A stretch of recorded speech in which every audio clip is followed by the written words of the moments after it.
Você já ouviu o som de um buraco negro?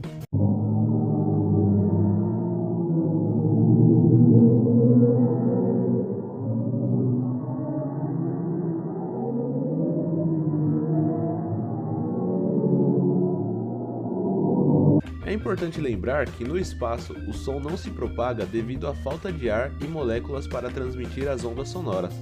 No entanto, a NASA usa uma técnica chamada sonificação para converter dados capturados de buracos negros em sons audíveis.